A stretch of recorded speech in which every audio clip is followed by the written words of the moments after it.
أعوذ بالله من الشيطان الرجيم. بسم الله الرحمن الرحيم.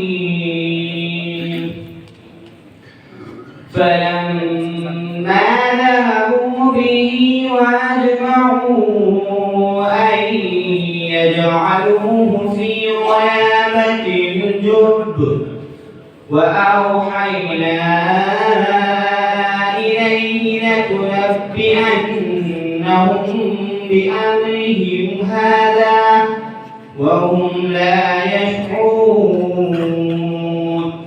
وجاءوا أباهم عشاء يبكون. قالوا يا أبانا إنا ذهبنا نستبق وتركنا